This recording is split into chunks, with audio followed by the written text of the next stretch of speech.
وہ ایک غریب طالب علم تھا جو اپنا خرچ نکالنے کے لیے ایک امیر گھرانے کے بچے کو ٹیوشن پڑھاتا تھا۔ وہ اس امیر شخص کو اپنا بڑا محسن مانتا تھا۔ ایک دن اس بچے نے ڈرتے ڈرتے اسے ایک پرانا موبائل دیا اور کہا کہ میرے پاپا نے یہ چھپا کر رکھا ہے۔ جب اس نے وہ موبائل آن کیا اور اس کی گیلری دیکھی تو اس کے پیروں تلے سے زمین نکل گئی، کیونکہ اس میں موجود ویڈیوز میں اس کے اپنے باپ کی حادثاتی موت کا۔ علی ایک نہایت غریب مگر انتہائی محنتی طالب علم تھا جو شہر کے ایک تعلیمی ادارے میں اپنی اعلیٰ تعلیم مکمل کر رہا تھا، لیکن اپنے روزمرہ کے گھریلو اخراجات اور تعلیمی ضروریات کو پورا کرنے کے لیے اسے محنت کرنی پڑتی تھی۔ وہ روزانہ دوپہر کے وقت شہر کے ایک بہت بڑے اور بااثر تاجر سیٹھ زبیر کے گھر جایا کرتا تھا تاکہ وہ ان کے بیٹے حارث کو پڑھا سکے اور اس کے عوض ملنے والی رقم سے اپنے گھر کا نظام چلا سکے۔ علی کے والد کا نام رحمت تھا جو لگ بھگ 6 ماہ قبل وفات پا گئے تھے۔ رحمت شہر کے ایک پرانے بازار میں کپڑے کی ایک چھوٹی سی دکان پر کام کرتے تھے اور ان کی محدود آمدنی سے ان کے گھر کا گزر بسر مشکل ہوتا تھا۔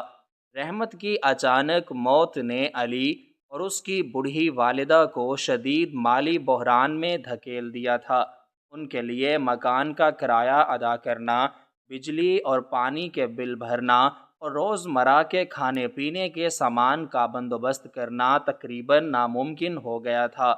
اس کے لیے اپنی تعلیم کا سلسلہ جاری رکھنا ایک خواب بن کر رہ گیا تھا، کیونکہ اس کے پاس تعلیمی ادارے کے واجبات ادا کرنے کے لیے کوئی رقم موجود نہیں تھی، اور رشتہ داروں نے بھی ان کی مدد کرنے سے انکار کر دیا تھا۔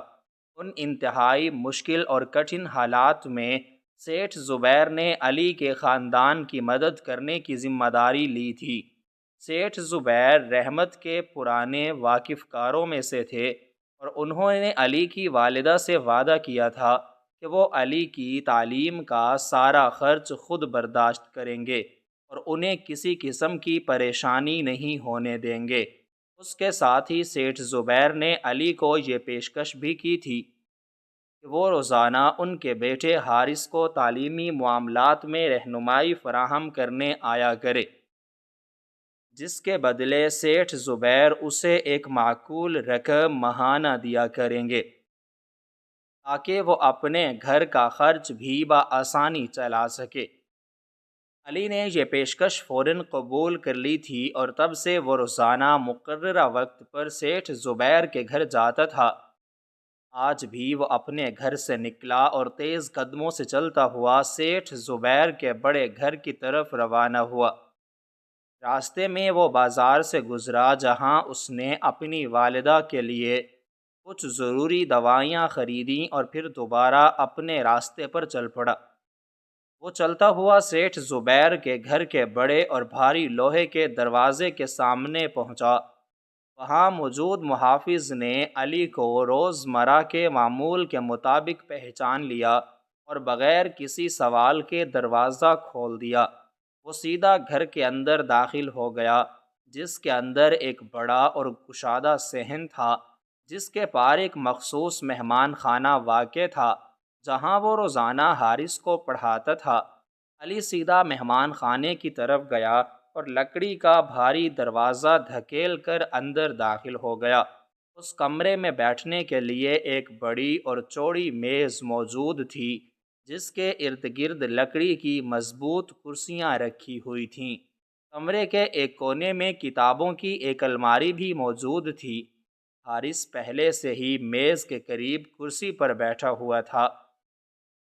اور اپنی کتابیں اور کاپیاں نکال کر علی کا انتظار کر رہا تھا۔ علی نے کمرے میں داخل ہو کر حارث سے اس کی خیریت دریافت کی اور اپنی کتابیں میز کے ایک کونے پر رکھ دیں۔ حارث نے جواب دیا کہ وہ بالکل ٹھیک ہے اور اس نے اپنا پچھلا دیا گیا تمام کام مکمل کر لیا ہے۔ اور اب وہ نیا سبق پڑھنے کے لیے پوری تیاری کر رہا ہے۔ اس نے کرسی پر بیٹھتے ہی حارث کی کاپی اپنے ہاتھ میں لی اور اس کا پچھلا تحریری کام جانچنے لگا۔ حارث نے تمام سوال درست کیے تھے، جس پر علی نے اس کی حوصلہ افزائی کی اور اسے حساب کی کتاب کا اگلا باب نکالنے کی ہدایت کی۔ اس نے حارث کو جمع اور تفریق کے پیچیدہ اور نئے اصول سمجھانا شروع کیے اور اسے کاغذ پر چند مثالیں حل کر کے دکھائیں تاکہ حارث کو سمجھنے میں آسانی ہو۔ اس نے حارث کو بتایا کہ کس طرح بڑے اعداد کو چھوٹے حصوں میں تقسیم کر کے بآسانی حل کیا جا سکتا ہے۔ حارث پوری توجہ اور لگن سے علی کی باتیں سن رہا تھا اور ساتھ ساتھ اپنی کاپی پر دیے گئے سوالات حل کرنے کی کوشش کر رہا تھا۔ علی اس کے بالکل قریب بیٹھا، اس کی ہر حرکت پر نظر رکھے ہوئے تھا اور اسے بار بار تاکید کر رہا تھا کہ وہ اعداد کو درست خانے میں لکھے تاکہ حتمی جواب میں کوئی خامی نہ رہے۔ پڑھائی کا یہ سلسلہ کوئی 1 گھنٹے تک یوں ہی چلتا رہا اور حارث نے کئی مشکل سوالات کامیابی کے ساتھ حل کر لیے۔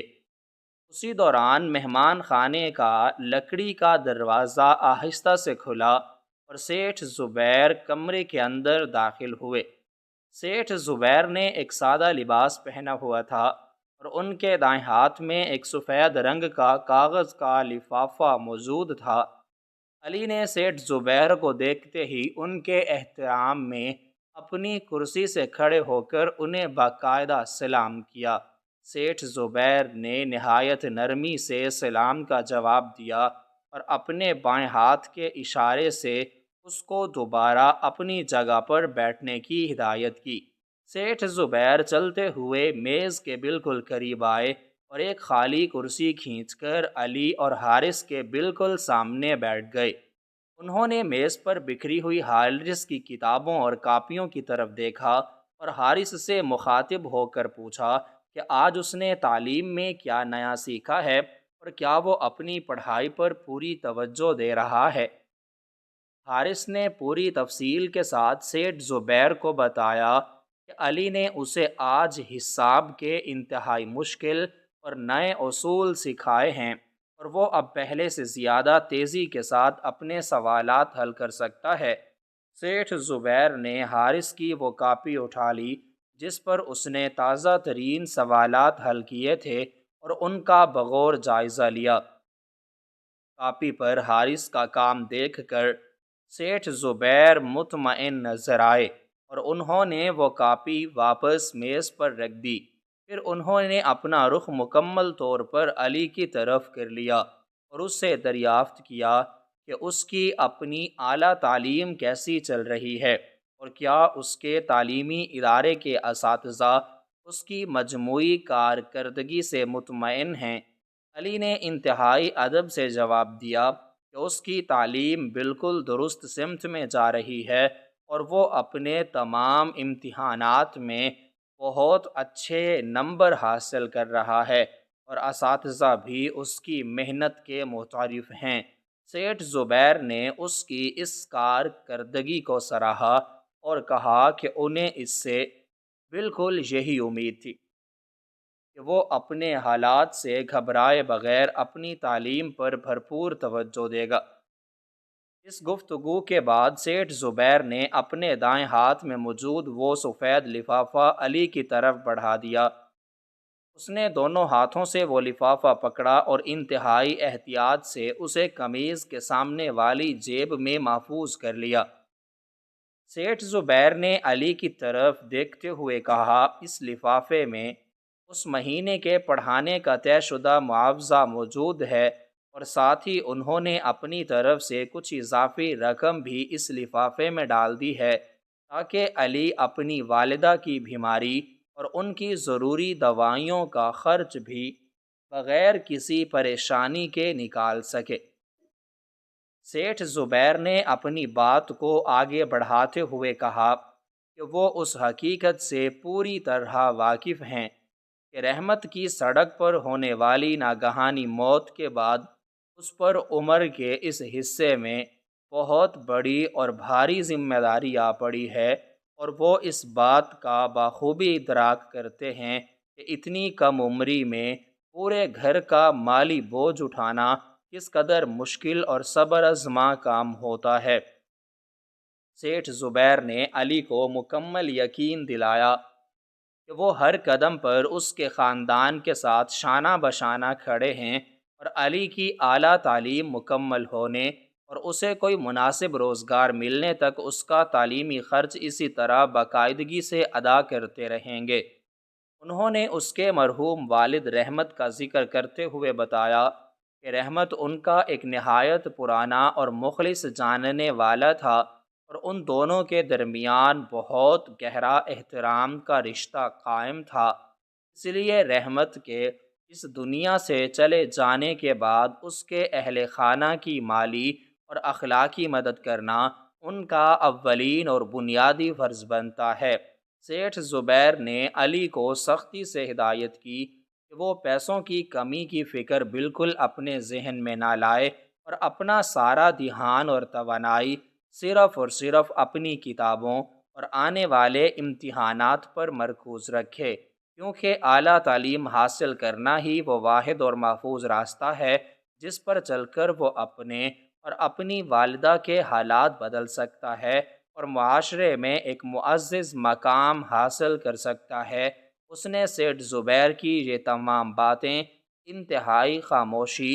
ادب اور پوری توجہ سے سنی۔ اس کے بعد اس نے سیٹھ زبیر کی آنکھوں میں دیکھ کر انہیں مکمل یقین دہانی کرائی کہ وہ ان کے دیے گئے پیسوں کا کبھی بھی غلط استعمال نہیں کرے گا، اور اپنی پوری لگن، محنت اور ایمانداری سے اپنی تعلیم مکمل کرے گا تاکہ وہ ایک کامیاب انسان بن سکے۔ علی نے سیٹھ زبیر کا تہ دل سے شکریہ ادا کرتے ہوئے ان پر واضح کیا کہ اگر وہ ان مشکل اور تاریک حالات میں ان کا ہاتھ نہ تھامتے اور مالی مدد فراہم نہ کرتے تو وہ کبھی بھی اپنے والد کی موت کے صدمے اور اس کے بعد پیدا ہونے والی شدید مالی مشکلات سے باہر نہ نکل پاتا۔ اس نے اپنے حالات بتاتے ہوئے مزید کہا کہ رحمت کی موت کے بعد اس کے تمام قریبی رشتہ داروں نے بھی ان کی کوئی مدد کرنے سے صاف انکار کر دیا تھا، اور ایسے تنہائی کے حالات میں سیٹھ زبیر نے ان کے خاندان کے لیے ایک بہت بڑا مددگار کردار ادا کیا۔ علی نے سیٹھ زبیر کو اپنا سب سے بڑا محسن قرار دیتے ہوئے کہا کہ وہ ان کا یہ عظیم احسان اپنی ساری زندگی نہیں بھول سکتا، اور جب وہ اپنی تعلیم مکمل کر کے ایک قابل اور برسر روزگار انسان بن جائے گا تو وہ ان کی اس بے لوث نیکی کا کسی نہ کسی صورت میں بدلہ چکانے کی پوری کوشش کرے گا۔ سیٹھ زبیر نے اس کی یہ جذباتی باتیں سن کر کہا کہ انہیں کسی بھی قسم کے بدلے کی کوئی توقع یا ضرورت نہیں ہے، بلکہ وہ صرف یہ دیکھنا چاہتے ہیں کہ وہ اپنی محنت سے ایک کامیاب اور خود مختار انسان بنے تاکہ رحمت کی روح کو سکون مل سکے۔ اس کے بعد سیٹھ زبیر نے میز پر پڑی اپنی کلائی کی گھڑی کی طرف وقت دیکھنے کے لیے نگاہ ڈالی اور اپنی کرسی سے کھڑے ہو گئے۔ انہوں نے علی اور حارث کو بتایا کہ ان کے دفتر جانے کا وقت مکمل ہو گیا ہے، اور دفتر میں کچھ نہایت اہم کاروباری معاملات اور بیٹھکیں ان کی توجہ کے شدت سے منتظر ہیں۔ انہوں نے چلتے ہوئے اپنے بیٹے حارث کو سختی سے ہدایت کی کہ وہ اپنی پڑھائی پر مکمل توجہ دے، علی کی بتائی ہوئی تمام باتوں پر عمل کرے اور کسی بھی صورت میں اس کا قیمتی وقت ضائع نہ کرے۔ حارث نے اس بات میں سر ہلا کر ان کی اس بات سے مکمل اتفاق کیا۔ سیٹھ زبیر نے ایک بار پھر علی کی طرف دیکھ کر اس بات میں سر ہلایا، اور پھر وہ مہمان خانے کے بھاری لکڑی کے دروازے سے باہر نکلے اور اپنی گاڑی میں بیٹھ کر اپنے دفتر چلا جاتا ہے۔ سیٹھ زبیر کے مہمان خانے سے باہر نکلنے اور لکڑی کے بھاری دروازے کو اپنے پیچھے بند کرنے کے فوراً بعد کمرے کے اندر ایک عجیب اور نہایت گہری خاموشی چھا گئی۔ باہر سے سیٹھ زبیر کے قدموں کی آواز آہستہ آہستہ مدھم ہوتی گئی، اور پھر کچھ ہی دیر بعد ان کی بڑی گاڑی کے انجن کے سٹارٹ ہونے اور گھر کے مرکزی لوہے کے دروازے کے کھلنے اور بند ہونے کی بھاری آواز سنائی دی، جس سے یہ مکمل طور پر واضح ہو گیا کہ وہ اپنے دفتر کی طرف روانہ ہو چکے ہیں۔ گاڑی کے جانے کے بعد کمرے میں صرف دیوار پر لگی ایک پرانی گھڑی کی ٹک ٹک کی آواز باقی رہ گئی تھی، جو اس خاموشی کو مزید گہرا کر رہی تھی۔ اس نے ایک نہایت طویل اور گہری سانس لی اور اپنا دایاں ہاتھ اپنی قمیض کے سامنے والی جیب پر رکھا جہاں وہ سفید لباس موجود تھا۔ وہ سیٹھ زبیر نے اسے کچھ دیر پہلے ہی دیا تھا۔ اس لفافے کو چھوتے ہی علی کے دل میں ایک بار پھر اپنے محسن کے لیے بے پناہ شکر گزاری اور عقیدت کے جذبے امنڈ آئے تھے۔ وہ دل ہی دل میں اللہ کا شکر ادا کر رہا تھا کہ اس کڑے اور مشکل ترین وقت میں، جب اس کے اپنے سگے رشتہ داروں نے بھی اس کی اور اس کی بیوہ ماں کی کوئی مالی مدد کرنے سے صاف انکار کر دیا تھا، تو سیٹھ زبیر کسی فرشتے کی طرح ان کی زندگی میں داخل ہوئے اور نہ صرف اس کی رکی ہوئی اعلیٰ تعلیم کا تمام بوجھ اپنے کندھوں پر اٹھا لیا، بلکہ اسے اپنے بیٹے کو پڑھانے کا یہ معزز کام بھی دیا تاکہ وہ اپنے گھر کا روزمرہ کا خرچ اور اپنی بیمار والدہ کی مہنگی دوائیوں کا انتظام نہایت عزت اور وقار کے ساتھ کر سکے۔ اس نے اپنے ان تمام خیالات اور جذباتی سوچوں کو ایک طرف چھٹکتے ہوئے اپنا سارا دھیان دوبارہ پڑھائی کی طرف موڑنے کا فیصلہ کیا۔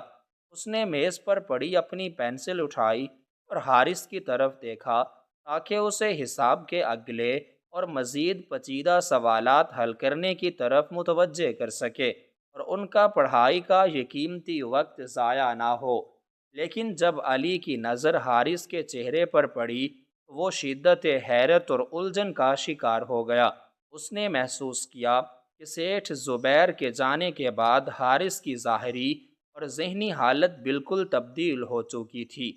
وہ بچہ جو کچھ دیر پہلے تک نہایت ہوشیاری،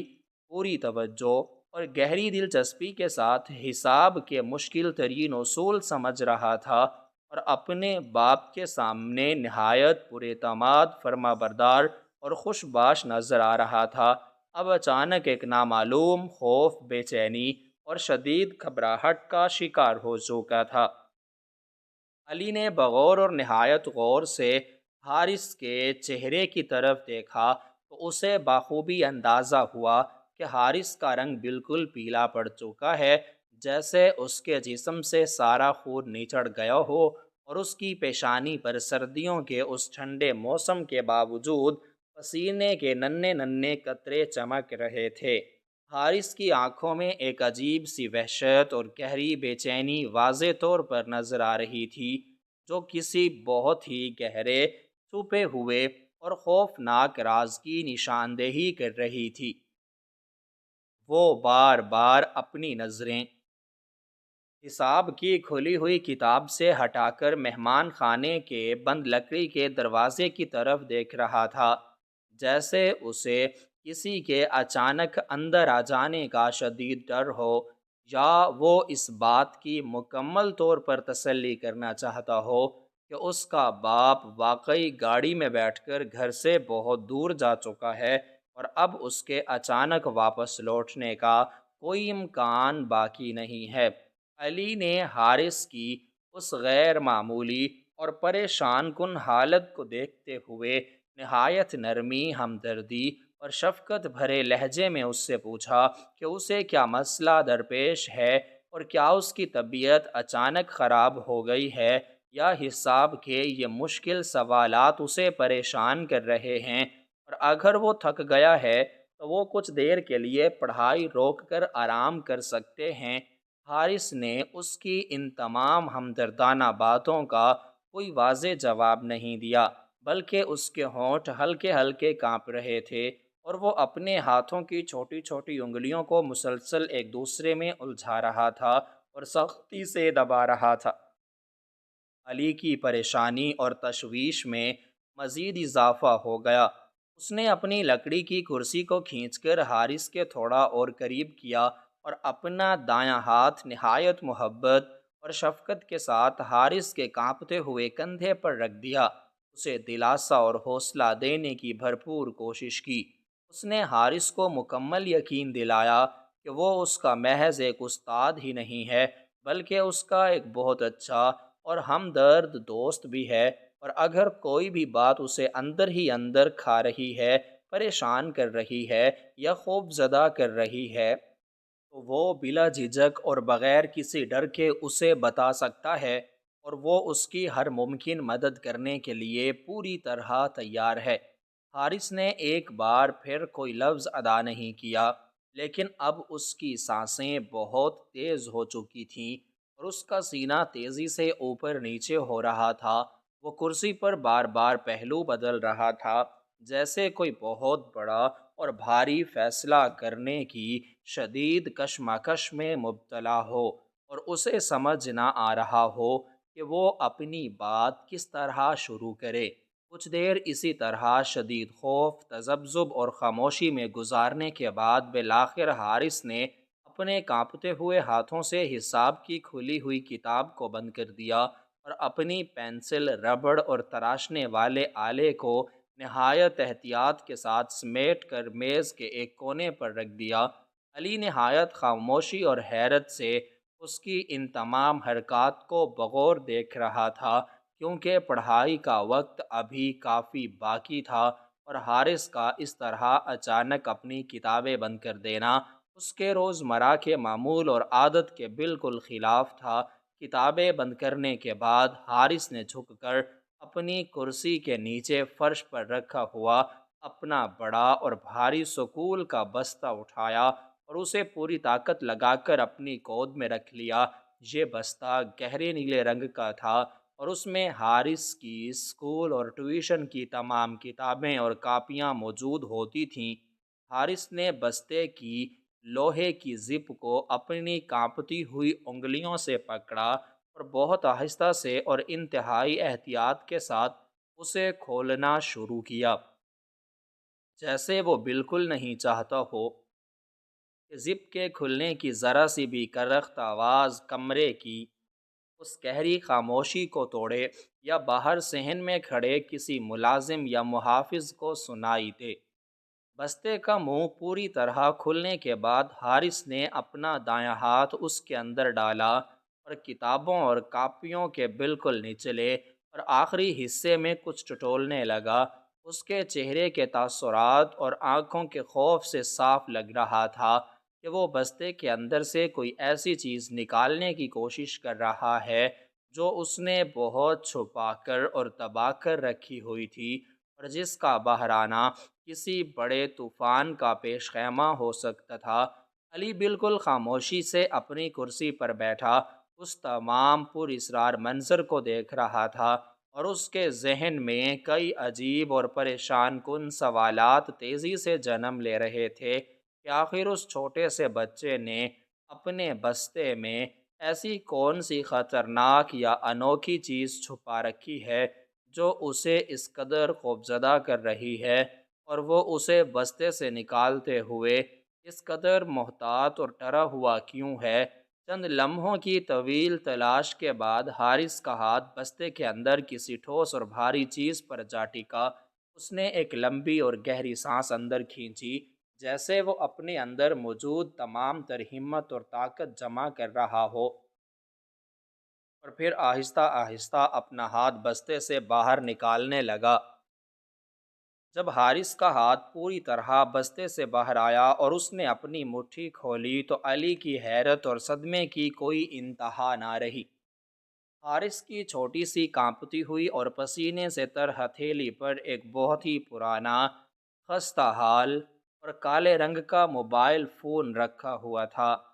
یہ موبائل فون دیکھنے میں کافی پرانے ماڈل کا لگ رہا تھا اور اس کی سکرین پر کئی جگہوں سے دراڑیں پڑی ہوئی تھیں جو اس بات کی واضح گواہی دے رہی تھیں کہ یہ فون ماضی میں کئی بار زمین پر گر چکا ہے یا اسے بہت ہی بے دردی اور لاپرواہی سے استعمال کیا گیا ہے۔ فون کے کناروں سے کالا رنگ اڑ کر سرمئی ہو چکا تھا اور اس کے بٹن بھی مسلسل استعمال کی وجہ سے کافی حد تک گھس چکے تھے اور ان پر لکھے ہوئے نمبر بھی مٹ چکے تھے۔ علی کو یہ بات بالکل بھی سمجھ نہیں آ رہی تھی کہ سیٹھ زبیر جیسے انتہائی امیر، بااثر اور جدید ترین چیزیں استعمال کرنے والے انسان کے گھر میں، جہاں ہر چیز نہایت قیمتی اور اعلیٰ ترین معیار کی ہے، اس قدر پرانا، خستہ حال اور ٹوٹا ہوا موبائل فون کہاں سے آیا؟ اور اس سے بھی بڑی حیرت اور پریشانی کی بات یہ تھی کہ یہ ناکارہ اور پرانا فون حارث کے بستے میں کیا کر رہا تھا، اور حارث اسے نکالتے ہوئے اس قدر شدید خوف اور دہشت کا شکار کیوں تھا؟ علی نے نہایت سوالیہ اور حیران کن نظروں سے حارث کی طرف دیکھا اور اس پرانے اور پراسرار موبائل فون کے بارے میں دریافت کیا۔ حارث نے وہ فون نہایت احتیاط سے اس کے سامنے میز پر رکھ دیا اور اپنے دونوں ہاتھ تیزی سے پیچھے کر لیے، جیسے وہ اس فون کو دوبارہ چھونا بھی نہ چاہتا ہو اور اس کا لمس بھی اس کے لیے باعث تکلیف ہو۔ حارث کی آنکھوں میں اب آنسو پوری طرح تیرنے لگے تھے اور اس کی آواز شدت جذبات اور ڈر کی وجہ سے پوری طرح رند چکی تھی۔ اس نے نہایت دبی ہوئی، سہمی ہوئی اور سرگوشی نما آواز میں علی کو پوری تفصیل بتانا شروع کی کہ اس نے آج دوپہر کو یہ موبائل فون اپنے گھر کی بالائی منزل پر موجود اپنے والد کے اس خاص اور انتہائی نجی کمرے سے چھپ کر نکالا ہے، جہاں گھر کے کسی بھی فرد، حتیٰ کہ اس کی والدہ کو بھی بغیر اجازت جانے کی بالکل ممانعت ہے۔ حارث نے بتایا کہ اس کے والد اس کمرے میں موجود لوہے کی ایک بہت بڑی اور بھاری تجوری کے بالکل پیچھے دیوار کے ساتھ لگنے والی ایک چھوٹی سی خفیہ جگہ پر اس پرانے فون کو انتہائی رازداری اور احتیاط کے ساتھ چھپا کر رکھتے ہیں، اور انہوں نے آج تک کبھی بھی گھر کے کسی ملازم یا اپنے خاندان کے کسی فرد کے سامنے اس فون کو استعمال نہیں کیا اور نہ ہی کبھی اس کا ذکر کیا ہے۔ حارث نے اپنے آنسوؤں کو اپنی قمیض کی آستین سے صاف کرتے ہوئے اور اپنے لہجے کو بمشکل قابو کرتے ہوئے علی کو مزید بتایا کہ اس نے پچھلے چند مہینوں میں کئی بار رات کے گہرے اندھیرے میں چھپ کر اپنے والد کو اس کمرے میں اکیلے بیٹھے ہوئے اس فون کی سکرین کو مسلسل گھورتے ہوئے دیکھا ہے، اور ہر بار جب بھی اس کے والد اس پرانے فون کو دیکھتے ہیں تو ان کے چہرے پر ایک عجیب سی پریشانی، شدید غصہ اور بہت گہری تکلیف کے تاثرات نمودار ہوتے ہیں۔ اور کئی بار تو اس نے اپنے طاقتور باپ کو اس فون کو دیکھ کر روتے اور اپنے بال نوچتے ہوئے بھی دیکھا ہے۔ حارث نے روحانسی آواز میں کہا کہ اسے بالکل نہیں معلوم کہ اس ٹوٹے ہوئے پرانے اور بدصورت ڈبے جیسے فون کے اندر ایسی کیا خوفناک چیز یا راز موجود ہے جو اس کے مضبوط اور ہمیشہ مسکرانے والے باپ کو اس قدر پریشان، کمزور اور اندر سے کھوکھلا کر دیتی ہے۔ لیکن اسے اس فون کی موجودگی سے پورے گھر میں ایک عجیب سی گھٹن، تاریکی اور نامعلوم خوف محسوس ہوتا ہے، جیسے کوئی بہت بڑا طوفان ان کے گھر کی طرف بڑھ رہا ہو۔ حارث کا لہجہ اب مزید التجا، بے بسی اور گہری مایوسی کا روپ دھار چکا تھا۔ اس نے علی کی آنکھوں میں براہ راست دیکھتے ہوئے کہا کہ وہ پچھلے کئی دنوں سے اس فون کے بارے میں سوچ سوچ کر راتوں کو ٹھیک سے سو نہیں پا رہا، اور اس کے کچے ذہن میں ہر وقت خوفناک اور ڈراؤنے خیالات گردش کرتے رہتے ہیں کہ شاید اس فون کا تعلق کسی بہت بڑے اور انتہائی خطرناک معاملے سے ہے جس نے اس کے والد کا سارا ذہنی سکون چھین لیا ہے۔ حارث نے پوری جرت اور ہمت اکٹھی کر کے بتایا کہ آج جب اس کے والد دوپہر کے وقت غسل خانے میں نہانے کے لیے گئے تو اس نے موقع پا کر ہمت کی اور ان کے کمرے میں دبے پاؤں قدم رکھا اور سیدھا اس بڑی تجوری کے پیچھے ہاتھ ڈال کر اس منحوس اور ڈراؤنے فون کو وہاں سے نکال لیا اور بغیر کوئی وقت ضائع کیے اسے فوراً اپنے بستے میں کتابوں کے سب سے نیچے چھپا دیا تاکہ گھر میں کسی کو بھی اس کی ذرا سی خبر نہ ہو سکے۔ حارث نے اپنی کرسی سے اٹھ کر علی کے دونوں ہاتھ اپنے چھوٹے چھوٹے اور پسینے سے تر ہاتھوں میں مضبوطی سے پکڑ لیے اور انتہائی لجاجت اور گڑ گڑاتے ہوئے اس سے التجا کرنے لگا کہ وہ کسی بھی طرح اس فون کو اس گھر سے ہمیشہ کے لیے دور لے جائے، کیونکہ وہ مزید اس اندیکھے خوف کے سائے میں اس گھر کے اندر سانس نہیں لے سکتا۔ حارث نے روتے ہوئے کہا کہ اسے دل ہی دل میں یہ شدید ڈر لگ رہا ہے کہ اگر یہ فون مزید ان کے گھر میں رہا تو کوئی بہت بڑا اور ناقابل تلافی نقصان ہو جائے گا، یا اس کے والد کسی ایسی بڑی اور خطرناک مصیبت میں پھنس جائیں گے جہاں سے ان کا نکلنا ناممکن ہو جائے گا۔ اس نے علی کو اپنا سب سے بھروسہ مند استاد اور ایک سگے بڑے بھائی جیسا قرار دیتے ہوئے کہا کہ اس پوری دنیا میں اب صرف وہی ایک ایسا انسان ہے جو اس کی اس جان لیوا پریشانی کو دور کر سکتا ہے اور اس پر اسرار فون کو ہمیشہ کے لیے ان کی زندگیوں سے نکال کر باہر پھینک سکتا ہے۔ حارث کی آنکھوں سے آنسو مسلسل چھلک کر اس کے گالوں پر بہہ رہے تھے اور وہ گہری سانس لیتے ہوئے مسلسل علی کی منتیں کر رہا تھا کہ وہ اس پرانے اور پراسرار موبائل فون کو آج ہی اپنے ساتھ اپنے گھر لے جائے اور اسے کبھی بھی واپس اس گھر میں نہ لائے۔ حارث نے اپنی بات ختم کرتے ہوئے نہایت منت بھرے، روتے ہوئے اور انتہائی ڈرے ہوئے انداز میں اپنے استاد علی کی طرف دیکھتے ہوئے کہا کہ استاد محترم، مجھے اس فون سے بہت زیادہ ڈر لگتا ہے، آپ اسے لے جائیں۔ علی نے حارث کی حالت دیکھ کر پرانا آلہ ہاتھ میں پکڑ لیا۔ اس کا ذہن الجھن کا شکار تھا کہ سیٹھ زبیر کے پاس یہ چیز کیا کر رہی ہے۔ علی نے کانپتے ہاتھوں سے اس کی کنجی دبائی تو شیشہ روشن ہو گیا۔ موبائل کھلنے پر علی نے سیدھا تصویر خانہ کھولا جہاں صرف ایک متحرک عکس موجود تھا۔ اس نے تجسس کے ساتھ اس عکس کو چلایا اور پہلی جھلک دیکھتے ہی اس کے پیروں تلے سے زمین نکل گئی، کیونکہ اس عکس میں اس کے اپنے باپ کی موت کا منظر چل رہا ہوتا ہے۔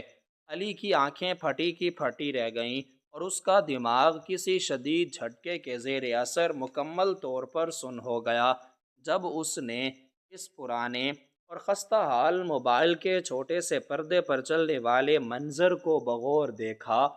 اس کا دل اتنی زور سے اور بے ترتیبی سے دھڑکنے لگا کہ اسے اپنا سینہ درد کے مارے پھٹتا ہوا محسوس ہونے لگا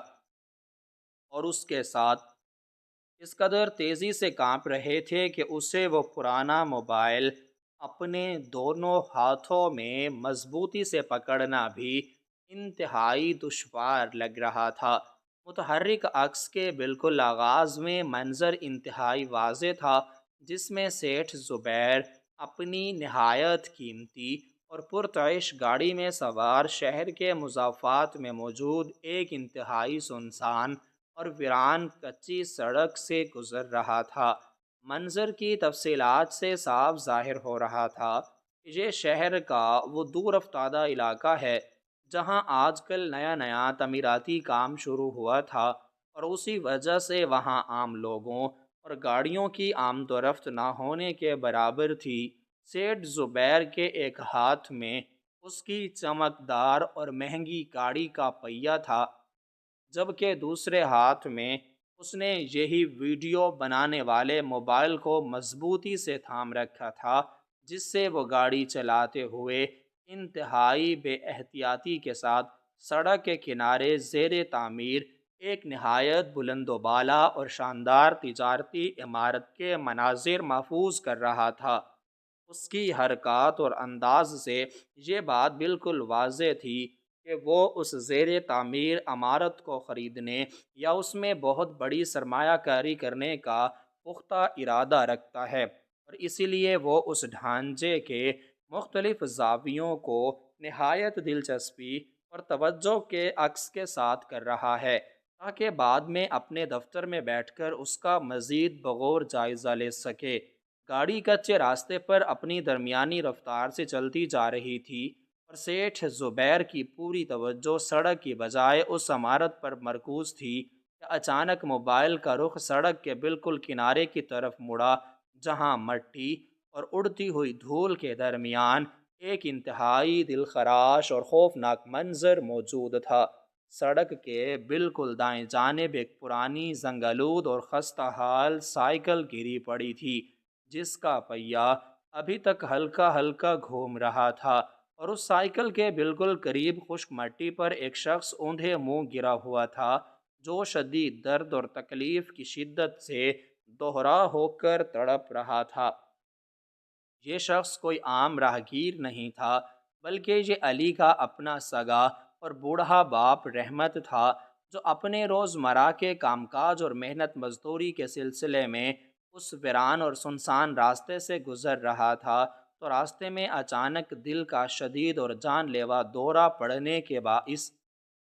وہ اپنی سائیکل کا توازن برقرار نہ رکھ سکا اور بے ہوشی کے عالم میں زمین پر آ گرا تھا۔ متحرک عکس میں واضح طور پر نظر آ رہا تھا کہ رحمت نے اپنے دونوں ہاتھ اپنے سینے پر نہایت مضبوطی سے رکھے ہوئے تھے، اور وہ سانس لینے کی شدید اور ناکام کوشش کر رہا تھا۔ اس ویران اور کچے راستے پر دور دور تک کوئی اور انسان یا مددگار موجود نہیں تھا جو رحمت کی اس حالت کو دیکھتا اور اسے کسی قریبی شفا خانے تک پہنچانے کا بندوبست کرتا۔ سیٹھ زبیر نے جب اپنی گاڑی کے بالکل سامنے سڑک کے کنارے اس شخص کو اس طرح گرا ہوا اور تڑپتا ہوا دیکھا، تو اس نے اضطراری حالت میں انتہائی زور سے اپنی گاڑی کی رفتار کو روکا، اور گاڑی کے پہیوں کی رگڑ کی ایک تیز اور کرخت آواز پیدا ہوئی، جس سے کافی ساری دھول اڑ کر فضا میں پھیل گئی۔ متحرک عکس اب بھی مسلسل چل رہا تھا، کیونکہ سیٹھ زبیر نے اس گھبراہٹ میں موبائل کو بند کرنا ضروری نہیں سمجھا تھا، اور اسے اسی طرح اپنے دائیں ہاتھ میں پکڑے رکھا۔ وہ انتہائی بیزاری سے اپنی گاڑی کا بھاری اور چمکدار دروازہ کھول کر باہر نکلا، اور نہایت آہستہ اور محتاط قدم اٹھاتا ہوا رحمت کے قریب پہنچا۔ رحمت، جو مٹی میں لت پت تھا اور موت و حیات کی شدید کشمکش میں مبتلا تھا، اس نے قدموں کی آہٹ اور گاڑی کے رکنے کی آواز سن کر نہایت تکلیف دہ اور اذیت ناک حالت میں اپنا سر آہستہ سے اوپر اٹھایا، بے بسی اور امید بھری نظروں سے سیٹھ زبیر کی طرف دیکھا۔ رحمت کی آنکھوں میں زندگی بچ جانے کی آخری اور مدھم سی امید چمک رہی تھی۔ اس کا چہرہ پسینے سے مکمل طور پر تر تھا، اور ہونٹ خشکی کی وجہ سے سفید پڑ چکے تھے۔ وہ مسلسل ہانپ رہا تھا، اور اس کے منہ سے نہایت دبی دبی اور ٹوٹی ہوئی آواز نکل رہی تھی، جس میں وہ انتہائی لجاجت کے ساتھ سیٹھ زبیر سے پینے کے لیے پانی کا ایک گھونٹ مانگ رہا تھا، اور ہاتھ جوڑ کر التجا کر رہا تھا کہ اسے کسی طرح کسی قریبی طبی مرکز یا ہسپتال تک پہنچا دے تاکہ اس کی جان بچ سکے۔ زبیر نے جیسے ہی رحمت کے چہرے کو غور سے دیکھا اور اس کی آواز سنی، تو وہ اسے فوراً پہچان گیا، کیونکہ رحمت اس کا ایک پرانا جاننے والا اور ہمدرد انسان تھا، لیکن اس مکمل پہچان کے باوجود سیٹھ زبیر کے چہرے پر کسی بھی قسم کی ہمدردی، پریشانی یا رحم کا کوئی معمولی سا تاثر بھی نمودار نہیں ہوا، بلکہ اس کے چہرے پر ایک نہایت سرد، بے حس اور خوفناک قسم کی لا تعلقی چھا گئی۔ دولت کے نشے، دنیاوی ہوس اور اپنے مرتبے کے غرور نے اس کے اندر کے انسان کو مکمل طور پر مار دیا تھا۔ اس نے رحمت کی تکلیف کو نظر انداز کرتے ہوئے انتہائی جھنجھلاہٹ سے اپنے بائیں ہاتھ کی کلائی پر بندھی ہوئی نہایت قیمتی اور سونے کی گھڑی پر وقت دیکھا، اور پھر رحمت کی طرف دیکھ کر نہایت بے رخی، تکبر اور سرد مہری سے کہا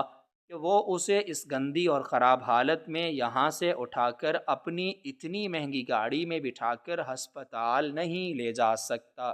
کیونکہ آج دوپہر کو اس کی ایک نہایت اہم اور کروڑوں روپے کے منافع پر مبنی تجارتی بیٹھک تھی، جس میں اس کا بروقت پہنچنا اس کے مستقبل اور کاروبار کے لیے بے حد ضروری ہے۔ اور اگر اس نے رحمت کو اپنی گاڑی میں ڈال کر شفا خانے کی طرف کا لمبا راستہ اختیار کیا تو اس کا بہت زیادہ قیمتی وقت ضائع ہو جائے گا،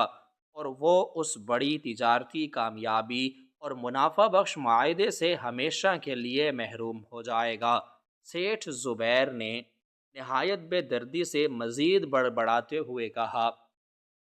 کہ غریب اور لاچار لوگ ہمیشہ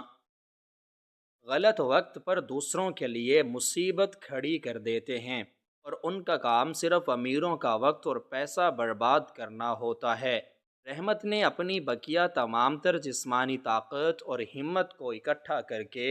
اپنا ایک مٹی سے بھرا ہوا کانپتا ہوا ہاتھ سیٹھ زبیر کی طرف بڑھایا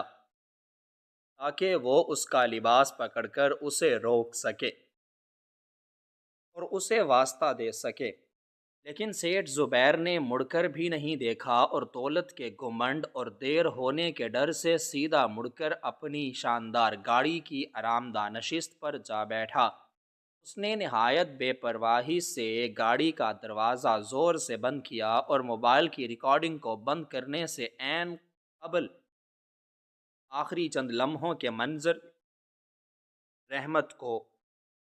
سڑک کے کنارے مٹی میں تڑپتا ہوا، سانسوں کے لیے جدوجہد کرتا ہوا اور موت کے تاریک منہ میں جاتا ہوا دکھایا، اور پھر نہایت شفاقی سے گاڑی کی مشین کو تیز رفتاری سے دوڑاتا ہوا آگے بڑھ گیا، اور اپنے پیچھے اڑتی ہوئی دھول کا ایک بادل اور ایک بے گناہ انسان کی موت چھوڑ گیا۔ رحمت اس ویران سڑک پر بے یار و مددگار تڑپ تڑپ کر اپنی جان دے بیٹھا،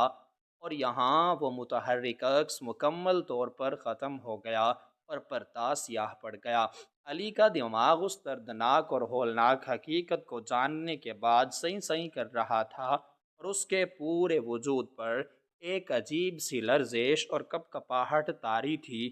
آج اس پر یہ تلخ ترین حقیقت آشکار ہوئی تھی کہ جس شخص کو وہ پچھلے 6 ماہ سے اپنا نجات دہندہ، اپنا فرشتہ اور اپنا سب سے بڑا محسن سمجھ کر اس کی عزت و تکریم کر رہا تھا، حقیقت میں وہی شخص اس کے باپ کا قاتل اور اس کی تمام تر خاندانی تباہی کا اصل ذمہ دار تھا۔ اگرچہ سیٹھ زبیر نے رحمت کو اپنے ہاتھوں سے قتل نہیں کیا تھا، لیکن اس کی بے حسی، سنگ دلی اور صرف چند کروڑ کے تجارتی منافع کی ہوس نے رحمت کو اس نازک ترین وقت میں مرنے کے لیے لاوارث چھوڑ دیا تھا جب اس کی جان انتہائی آسانی سے بچائی جا سکتی تھی۔ علی کی آنکھوں سے اس وقت ایک بھی آنسو نہیں گرا، کیونکہ اس کے اندر کا دکھ، صدمہ اور تکلیف رونے دھونے اور آنسو بہانے کی عام حدوں سے بہت آگے نکل چکا تھا۔ اس کی جگہ ایک نہایت سرد، خاموش مگر انتہائی خوفناک اور طوفانی غصے نے لے لی تھی۔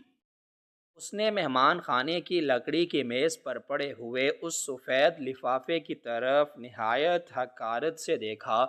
جس میں سیٹھ زبیر نے اسے کچھ دیر پہلے ہی پڑھانے کا ماہانہ معاوضہ اور کچھ اضافی رقم دی تھی۔ اب وہ سفید لفافہ اور اس کے اندر موجود تمام رقم، اس نے وہ لفافہ وہیں اسی میز پر چھوڑ دیا اور اس پرانے موبائل کو اپنی قمیض کی جیب میں نہایت مضبوطی سے محفوظ کر لیا۔ حارث تو نہایت خوف زدہ اور سہمی ہوئی حالت میں کمرے کے ایک کونے میں کھڑا علی کے چہرے کے بدلتے ہوئے خوفناک تاثرات اور غصے کو دیکھ رہا تھا۔ اسے کچھ بھی سمجھ نہیں آ رہا تھا کہ اس آلے کے اندر ایسا کیا نکلا ہے جس نے اس کے شفیق استاد کو پتھر کا انسان بنا دیا ہے۔ علی نے حارث کی طرف ایک آخری نظر دیکھا اور انتہائی سپاٹ اور فیصلہ کن لہجے میں اسے صرف اتنا کہا کہ وہ اب کبھی اس گھر میں واپس نہیں آئے گا، کیونکہ اس کے باپ نے اس موبائل میں کوئی عام تجارتی راز نہیں بلکہ ایک بے گناہ انسان کی جان اور اپنی درندگی چھپائی تھی۔ یہ کہہ کر علی اس مہمان خانے سے باہر نکلا اور سیدھا گھر کے مرکزی لوہے کے دروازے کو عبور کرتا ہوا باہر سڑک پر آ گیا۔ اس کے قدموں میں ایک عجیب سی تیزی اور اٹل فیصلہ کن قوت موجود تھی جس نے اسے کسی قسم کی ہچکچاہٹ کا شکار نہیں ہونے دیا۔ وہ اپنے گھر کا راستہ اختیار کرنے کی بجائے سیدھا چلتا ہوا شہر کے سب سے بڑے اور ضلعی پولیس مرکز کی طرف روانہ ہوا۔ مرکز میں پہنچ کر اس نے بغیر کسی خوف اور گھبراہٹ کے متعلقہ اعلیٰ عہدیدار کے سامنے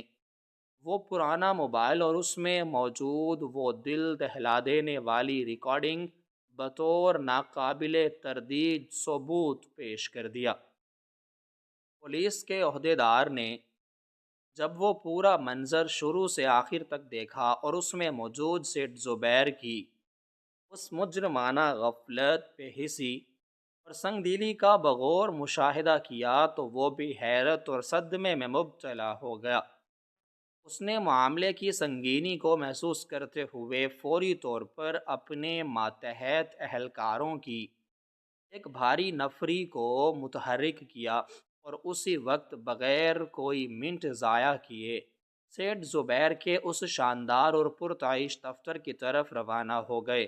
جہاں وہ اپنی کروڑوں کی تجارت، کامیابی اور دولت کے نشے میں مکمل طور پر مگن اپنی ایک اور منافع بخش بیٹھک کی صدارت کر رہا تھا۔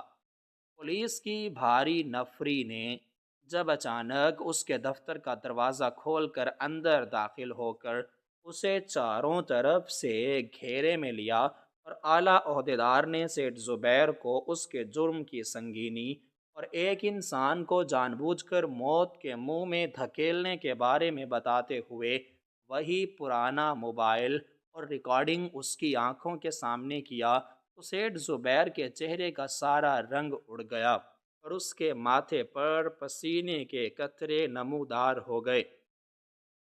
اس کا سارا غرور، اس کی دولت کا نشہ، اس کا سماجی رتبہ اور اس کا نام نہاد وقار سب کچھ ایک ہی لمحے میں خاک میں مل گیا۔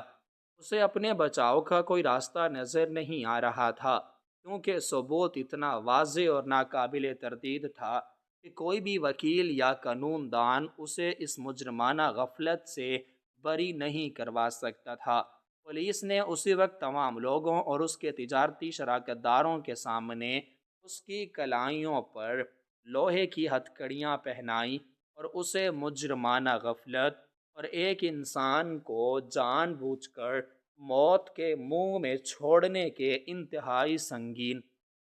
اور ناقابل ضمانت الزام میں گرفتار کر لیا۔ علی، جو پولیس کی گاڑی کے ساتھ ہی انصاف کا عمل دیکھنے کے لیے وہاں موجود تھا، اس نے ہتھکڑیوں میں جکڑے ہوئے سیٹھ زبیر کے سامنے کھڑے ہو کر اور اس کی جھکی ہوئی آنکھوں میں آنکھیں ڈال کر نہایت پرسکون مگر گرجدار اور فیصلہ کن لہجے میں کہا کہ آپ نے چند ٹکوں اور اپنے حقیر تجارتی منافع کی خاطر میرے بے گناہ باپ کو سڑک پر تڑپتا اور مرتا ہوا چھوڑ دیا تھا، لیکن آج آپ کی وہ ساری بے تحاشا دولت آپ کے اونچے محلات اور آپ کا اثر و رسوخ بھی آپ کو ان ہتھکڑیوں کی ذلت اور قانون کی مضبوط گرفت سے بچانے میں مکمل طور پر ناکام رہے ہیں۔ آپ میرے کوئی محسن نہیں بلکہ ایک بے حس قاتل ہیں، اور قدرت نے آپ کے تکبر اور گناہوں کا حساب آپ کے اپنے ہی چھپائے ہوئے راز کے ذریعے آج سب کے سامنے بے نقاب کر دیا ہے۔ اس کے بعد علی نے مڑ کر اس عمارت یا اس ذلیل انسان کی طرف دوبارہ مڑ کر نہیں دیکھا، اور اپنے ضمیر کی مکمل تسلی اور انصاف کے حتمی اصول کے بعد اپنے گھر کی طرف پرسکون قدموں سے چل پڑا، جہاں اس کی بوڑھی ماں اپنے بیٹے کا انتظار کر رہی تھی۔ اس طرح سیٹھ زبیر کا جھوٹا وقار ہمیشہ کے لیے عبرت کا نشان بن گیا، اور ظلم و بے حسی کی یہ کہانی اپنے انجام کو پہنچ گئی۔